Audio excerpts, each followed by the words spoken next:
Es posible que el peor enemigo de la fe cristiana se convierta en su mayor defensor.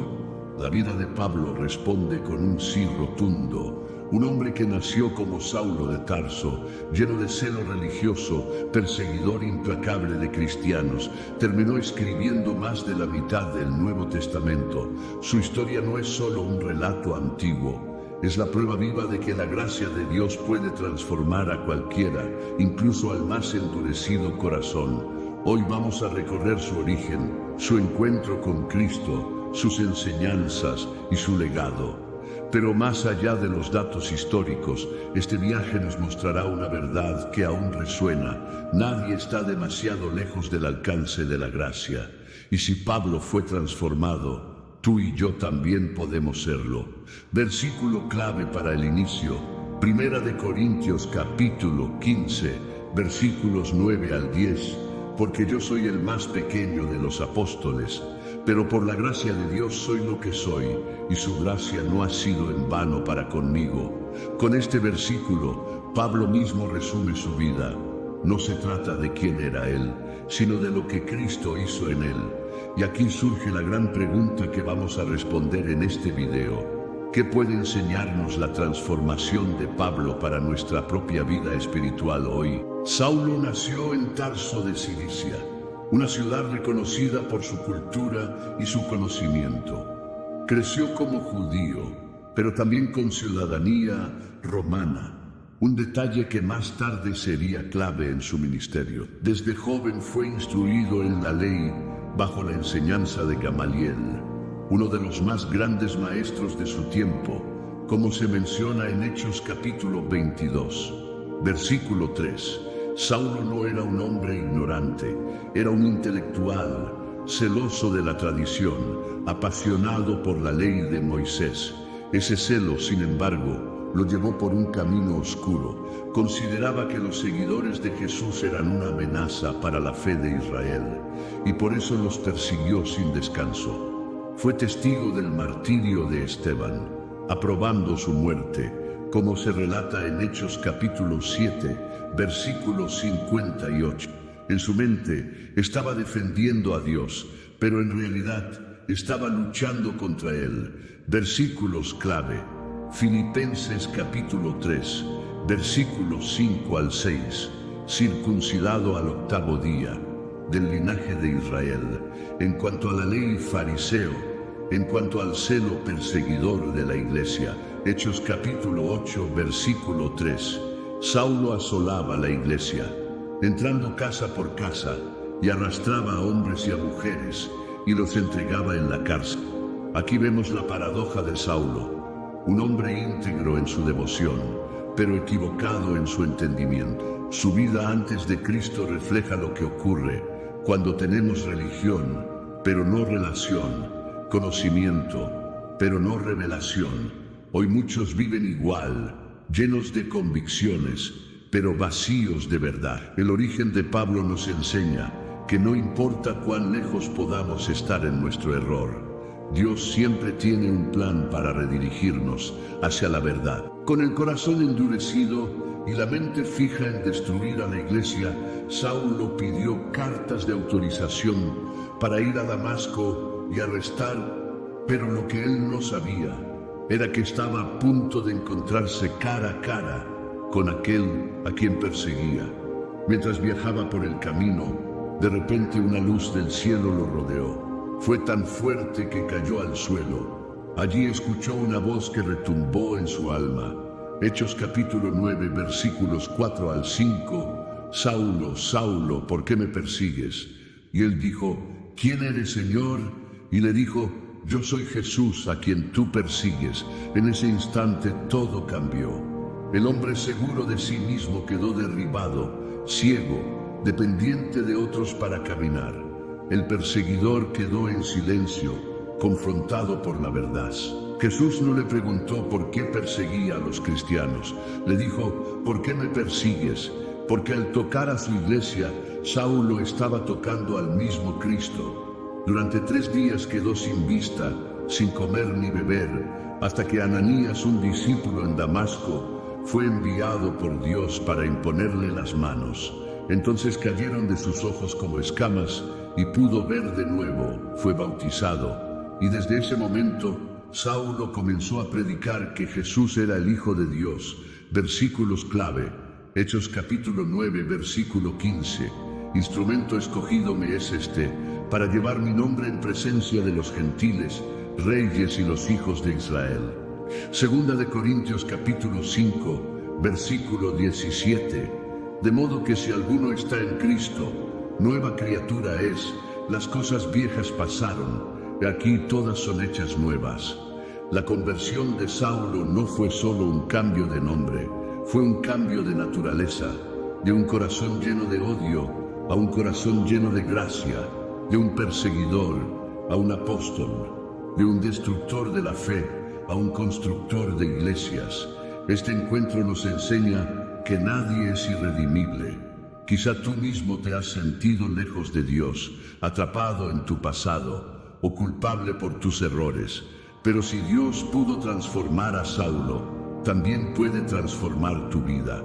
Lo único que se necesita es un encuentro verdadero con Jesús. Después de recuperar la vista y ser bautizado, Pablo no esperó mucho tiempo. Inmediatamente empezó a anunciar en las sinagogas que Jesús era el Hijo de Dios. Hechos capítulo 9, versículo 20. Enseguida predicaba a Cristo en las sinagogas, diciendo que este era el Hijo de Dios.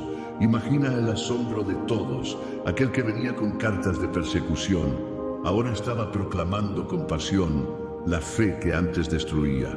Gálatas capítulo 1, versículo 23. Solamente oían decir, aquel que en otro tiempo nos perseguía, ahora predica la fe que en otro tiempo asolaba.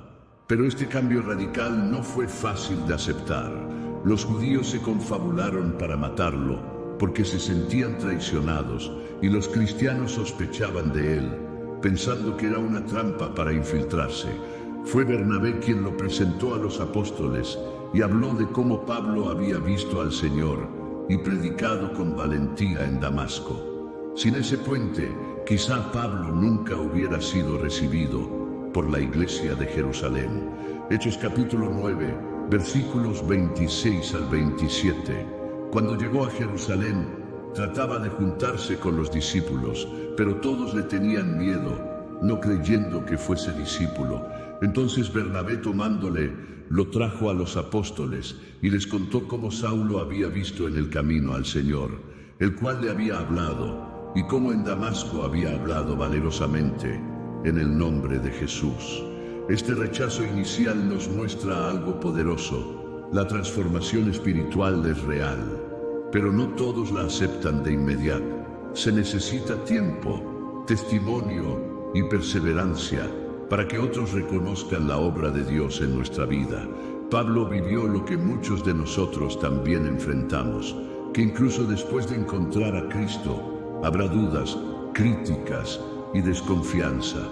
Pero eso no detuvo su llamado. Primera de Corintios capítulo 1, versículo 27, sino que lo necio del mundo escogió Dios para avergonzar a los sabios, y lo débil del mundo escogió Dios para avergonzar a lo fuerte. Así el nuevo Pablo comenzó a vivir lo que sería una vida marcada por oposición, pero también por un impacto imparable en la historia de la fe. El Espíritu Santo tenía un plan más grande para Pablo. No sería solo un predicador en Jerusalén o Damasco, sino el apóstol a los gentiles. Hechos capítulo 13, versículo 2. Ministrando estos al Señor y ayunando, dijo el Espíritu Santo, apartadme a Bernabé y a Saulo para la obra a que los he llamado. Desde ese momento, Pablo inició sus viajes misioneros. Recorrió ciudades como Antioquía, Éfeso, Corinto, Filipos, Tesalónica y Atenas. Cada lugar representaba un desafío cultural y religioso distinto. Allí, donde abundaban los ídolos y las filosofías humanas, Pablo levantaba la voz para anunciar al único Dios verdadero. Primera de Corintios capítulo 9, versículo 22. Me he hecho débil a los débiles, para ganar a los débiles. a todos me he hecho de todo, para que de todos modos salve a algunos. Lo impresionante de Pablo no fue solo la distancia recorrida, sino la estrategia espiritual. Él adaptaba su mensaje al contexto de cada ciudad, pero sin diluir la verdad. En Atenas, por ejemplo, habló a los filósofos del Areópago, usando sus propios altares como punto de partida. Hechos capítulo 17, versículo 23. Porque pasando y mirando vuestros santuarios, hallé también un altar en el cual estaba esta inscripción: al Dios no conocido, al que vosotros adoráis, pues sin conocerle, es a quien yo os anuncio. Este pasaje muestra la sabiduría del apóstol. No atacaba de frente, sino que buscaba un puente para llevar la verdad del Evangelio, pero no todo fue éxito. En muchas ciudades enfrentó persecución, golpes y cárceles. En Listra lo apedrearon casi hasta la muerte. En Filipos fue encarcelado injustamente. Sin embargo, nunca se rindió.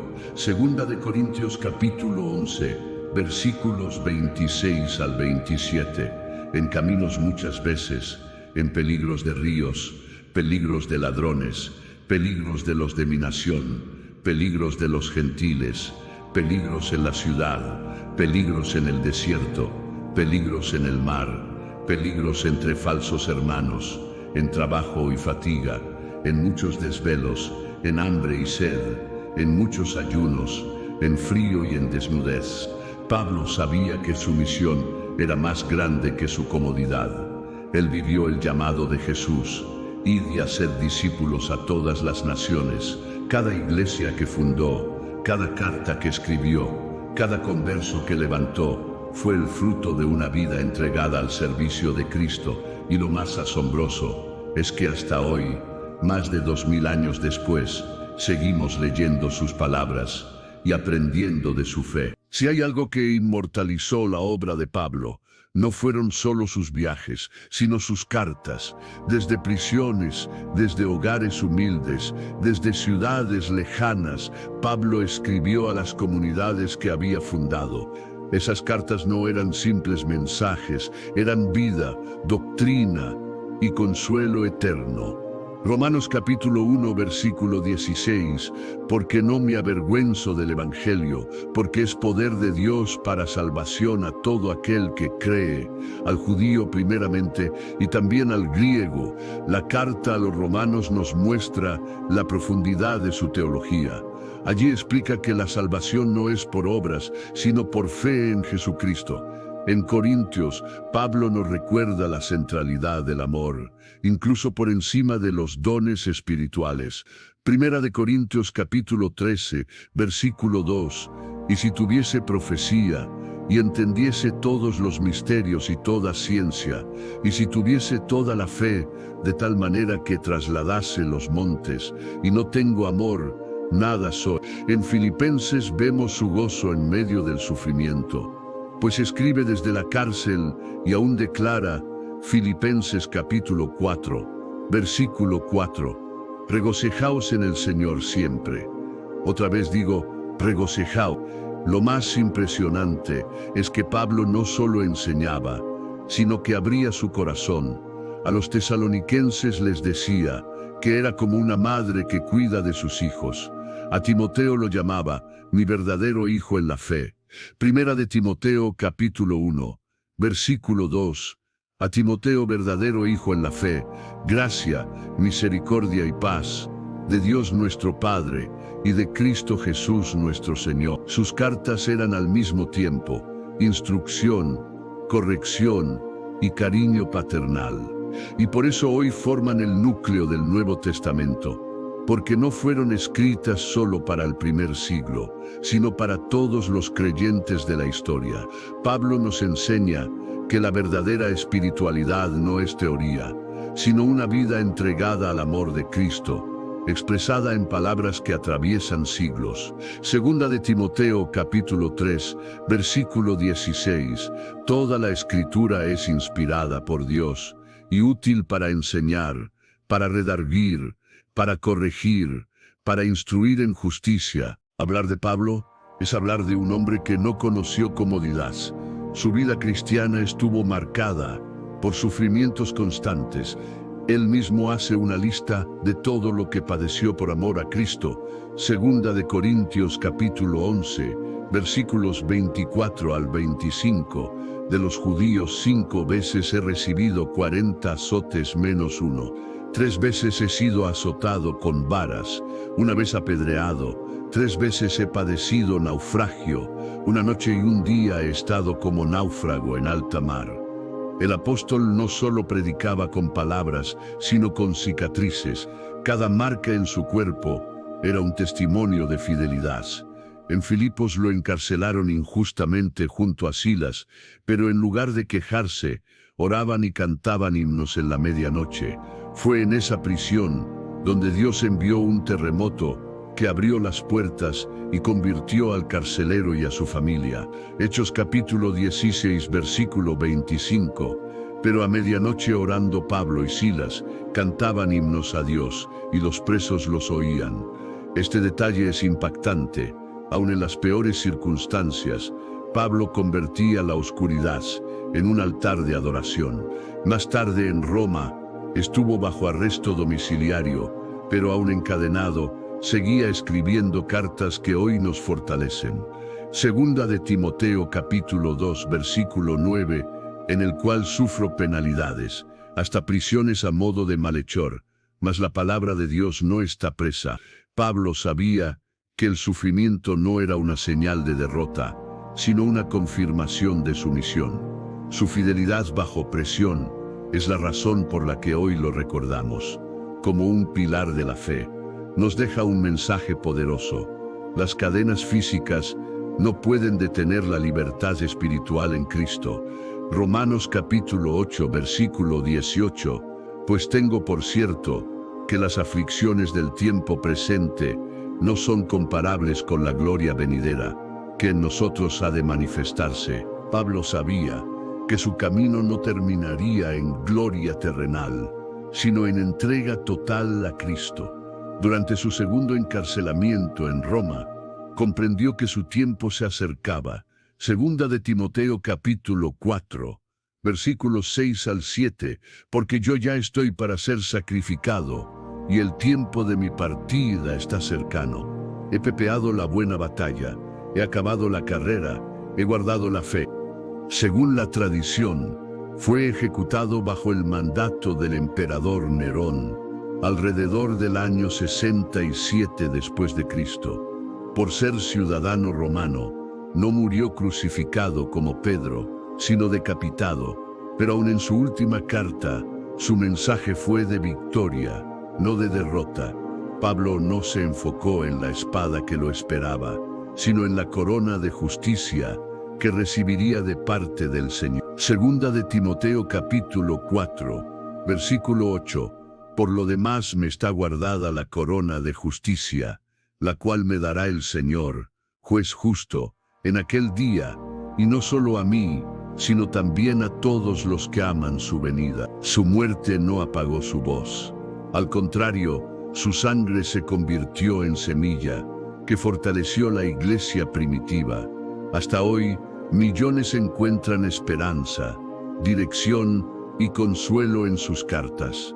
El legado de Pablo nos enseña que una vida rendida a Cristo no se mide por la ausencia de problemas, sino por la fidelidad hasta el final. Filipenses capítulo 1, versículo 21. Porque para mí el vivir es Cristo, y el morir es ganancia. La vida de Pablo es una prueba viva de que no importa cuál sea nuestro pasado, Dios puede transformar a un perseguidor en un apóstol, a un enemigo en un testigo, a un pecador en un instrumento poderoso para su gloria. Él nos enseñó que la fe verdadera no se mide en palabras, sino en fidelidad. Incluso en medio del sufrimiento, nos mostró que el Evangelio es poder de Dios, que el amor es el centro de todo, y que la esperanza en Cristo es más fuerte que las cadenas y la muerte. Hoy tenemos el mismo desafío: vivir una vida que deje huella, que inspire a otros y que refleje a Cristo en cada acción. Y si este mensaje tocó tu corazón, No te detengas aquí. Este canal está lleno de contenido que puede seguir edificando tu fe y llevándote más profundo en la palabra. Te invito a que formes parte de esta comunidad, porque lo que viene es aún más poderoso y no querrás perdértelo. Segunda de Timoteo capítulo 4 versículo 7. He peleado la buena batalla, he acabado la carrera, he guardado la fe.